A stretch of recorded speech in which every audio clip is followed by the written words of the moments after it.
We're TheL Squad and you're watching the Else's Disability.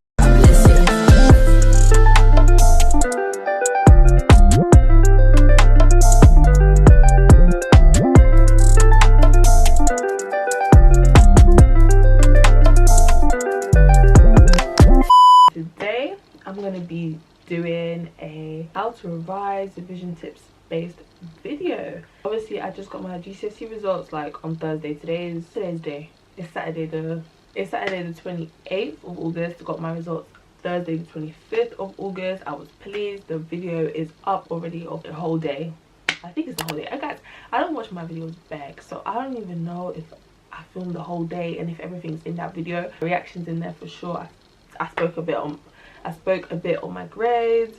You guys see my grades. My grades are like everywhere. I post that on TikTok. I post that everywhere. I was so gassed. Like, I was actually really happy about my grades. And a lot of you guys actually just asked me to make this video because you wanted to know how I was able to get 6th grade 9s and I think like 3 8s. So I was like, okay, why not? Because I did a lot of revision and I thought, let me show you guys the hard work and the amount of like things I did just to get those grade 9s and 8s. So, like, I have my notes to help me because there's just so much to even go through because I want this video to be organized, clear and concise at the same time, you know. Okay, so I have like 3 sections that I'm going to talk about. 4, yeah, 3, 4, whatever. It's going to be like methods of revision, how to memorize content, like how I memorize my content, how I revise for languages, like Spanish, French, whatever. In our school they only offered Spanish and French. Well, for everyone it was either Spanish or French, but other people were able to, if you wanted to, you could do your native language like Turkish, Greek. No, I don't think they did Greek. What am I saying Greek for? Turkish, something else.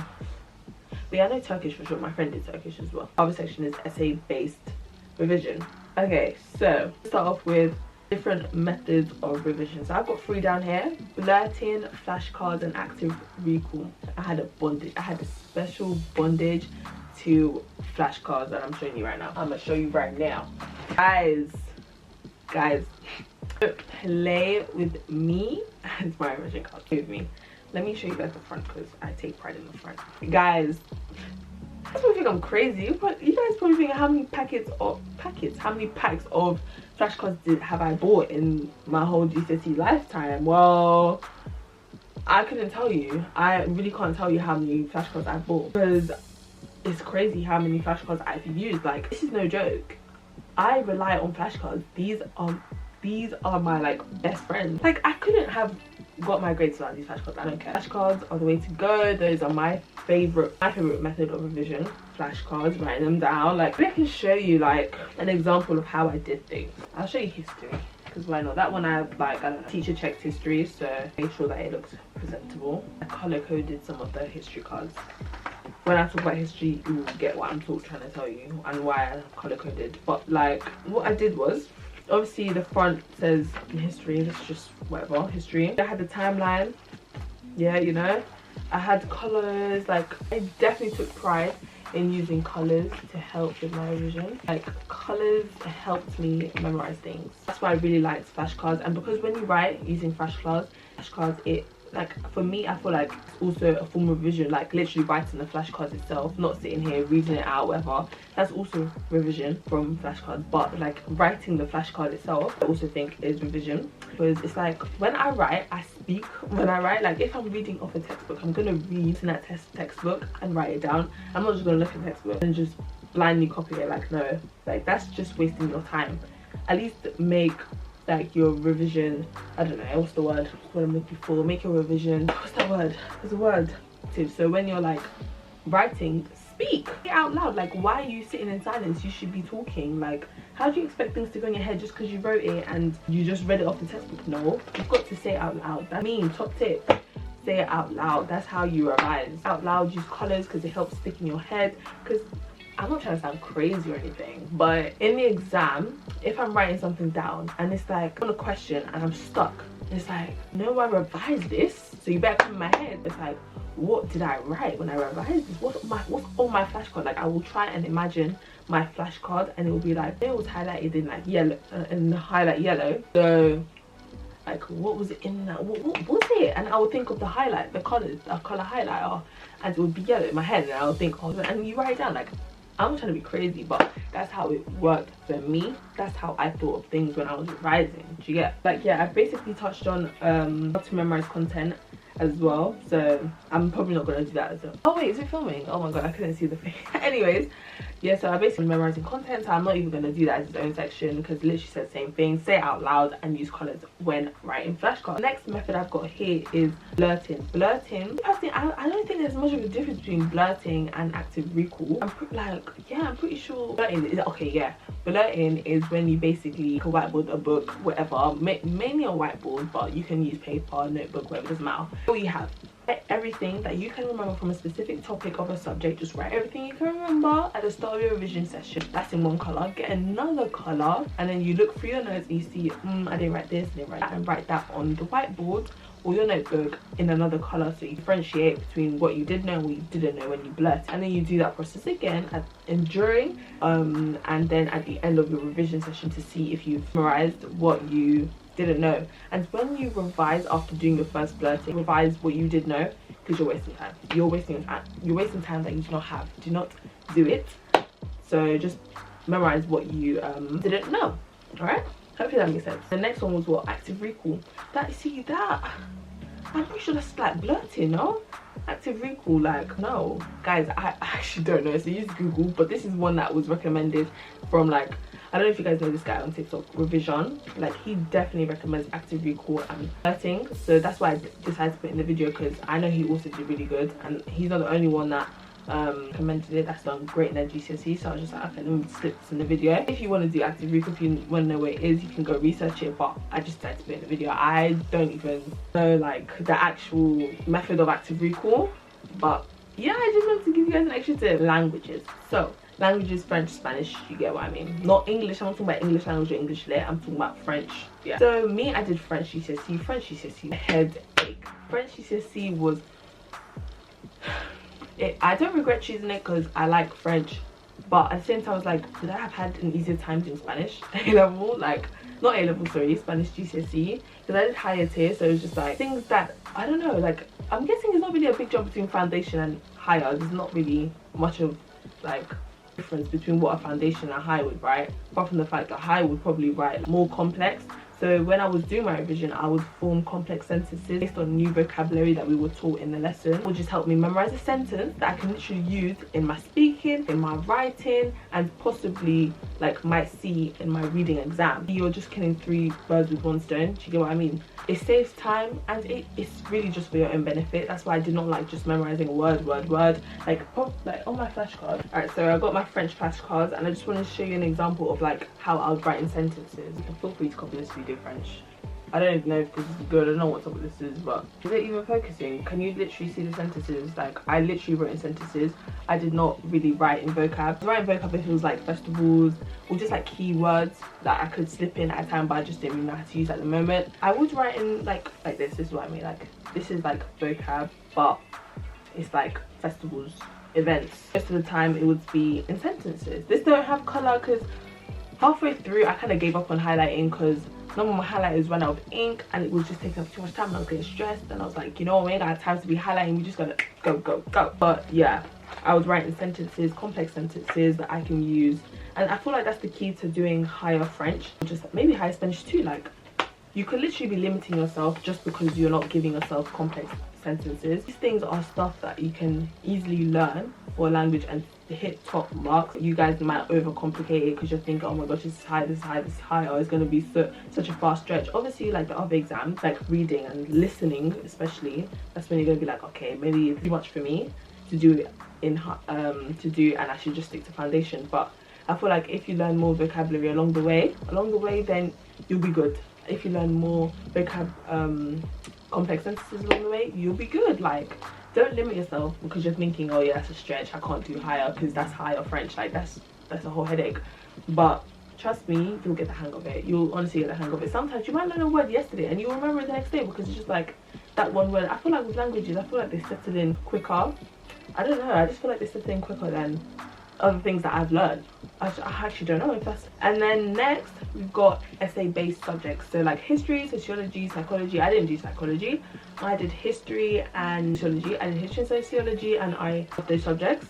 History was a pain in my backside because my teacher loved to give us worksheets, essay. I've literally got a red book that is full of, look, I'll say money, y'all don't need to see that, but literally history assessed book. My teacher used to, like, she's so cute, she even gave us a what you call this, like a calendar for us to write things that, like, to organize our revision. Essay-based subjects could honestly bring you down, so you can't let it do that to you. You cannot let it do that to you, especially if you're year 10 going to 11 right now. Do not let essay-based subjects bring you down and stop you from getting like a 9 or an 8, because if you just have to revise for it properly, and if you do, you'll actually be able to hear that 8 and 9. So I'm gonna start with history because I'm literally holding a history. So basically my teacher loved to give us like formats of how we should write answers to certain questions, and I did Spin in the New World, Germany, I'm in Germany to Nazi Germany, and Elizabethan England. I disliked writing about Elizabethan England. I felt it was quite boring, but I loved learning about Germany, and I enjoyed learning about Spain as well, but there was just a lot of content to memorize. But writing answers, because writing answers were easy for Spain because the questions were not like really difficult. It was more like explain to you consequences. The camera died, but I'm back. So basically I was talking about history exam. I'm so lucky that medicine was cut out, because if medicine wasn't cut out, I actually don't know how I would have coped with all those history exams. It was a pain. I can't even find them cards. I just still had my folder, because then I would have showed you how much content I had to condense into just a small amount of flashcards. I think I did a very good job into putting them on a short amount of flashcards, small amount of flashcards, because I'm saying there's so much, and that's what's really important when it comes to writing flashcards. So make sure you pick out the key points. Don't be writing everything. For some subjects you need to be specific with the dates, specific with the people and stuff like that. Other subjects you need to be specific with like the key words, and it's just like those are the words you should write down in your flashcards, as opposed to like long chunky sentences. For what? Why do you need them? Like, you don't need those type of sentences on your flashcards. I was showing you guys my history red book, and like the things that we would put in here that my teacher would go over, assess, and just be like pointers. So this one is literally just Germany. It's literally just about Germany, because we got this in year 11 Germany paper that we sat, and just like a guide, so we know how long we have to write each question. When it comes to history, time is very important. I don't care what anyone says, time is, guys, get out the corridor. It's not your best friend in a history exam. Never will be, okay? It never was, and it never will be, okay? You literally have like, for how many minutes? We had an hour and 20 minutes to answer the questions.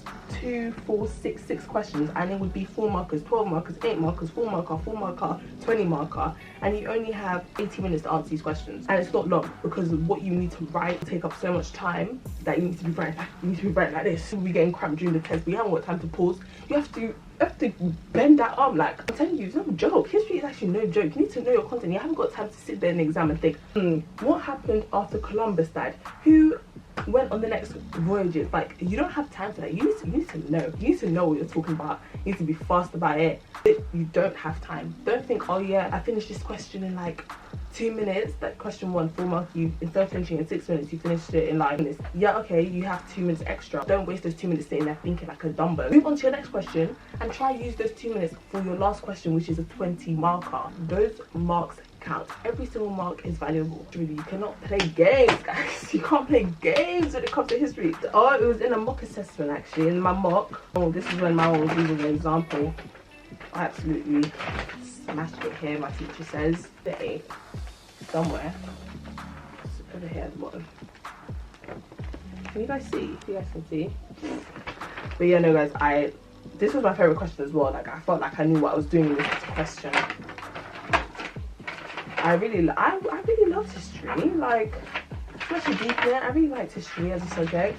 Maybe my teacher stressed me out a bit with all the work that she gave me, but overall I really liked history, and I think it's because I made an effort and I made sure that like I knew the content and that I wasn't lacking. You can't slack or lack in a subject like history, because if you fall behind, my friend will be drowning. This is what I want to show you guys. My favorite thing. This was the first time I ever got a 9 in mock.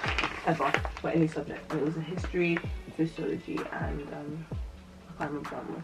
So moving on, sociology was another essay-based subject that I did. Sociology, that one was another one that content like melted into my brain very quickly. Like, just not social strat, I'm not gonna say social strat because it says social strat right here, but sociology was just that subject that it was like, and you can waffle and you can still get marks because it's about society. Like, you could say what you know, like your general knowledge, but you just have to make sure it links with the question, and that's where it kind of gives you advantage, because you may have not memorized every single thing, but with what you already know, you could still be able to get those marks. But yeah, this, oh no, actually, take that back. No, actually, I was gonna say that memorizing content sociology is longer than history. Nah, I think history is longer. Yeah, I think history is longer. But sociology, there is a lot. You have to memorize theories, dates, people. Actually, maybe not dates, but I like to memorize dates just to get those accuracy points. Yeah, like, you have to memorize people, theories, like, oh, it's a lot. But I feel like memorizing theories is easy. Like, I'll have functionalist view here, then another Marxist view here, and then like not global capitalism, Weber's view. You can have like feminist view somewhere as well, and then you just have different things you need to know about, like the NSEC.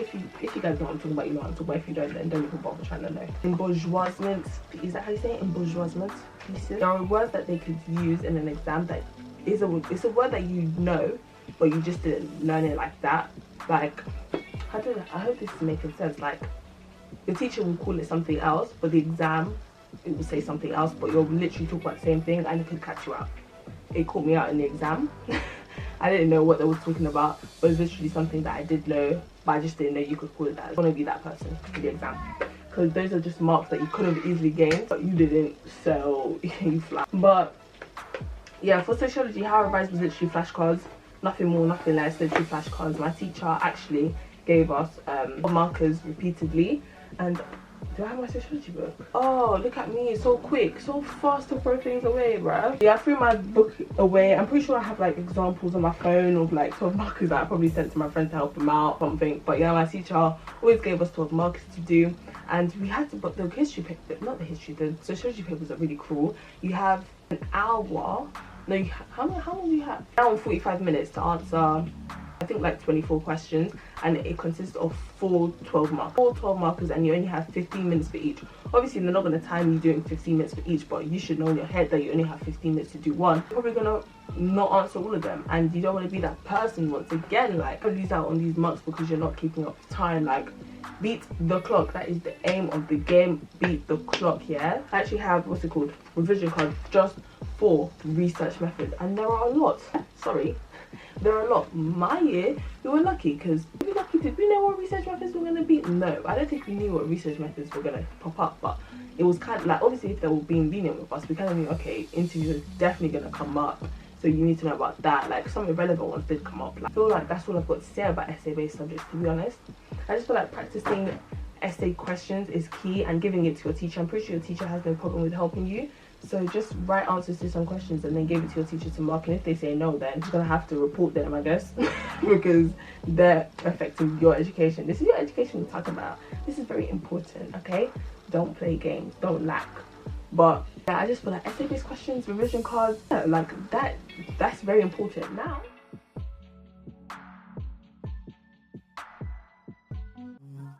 you're the only one I'm trying to be. Trips that you plan for the next whole week. Past too long for me, so cheap and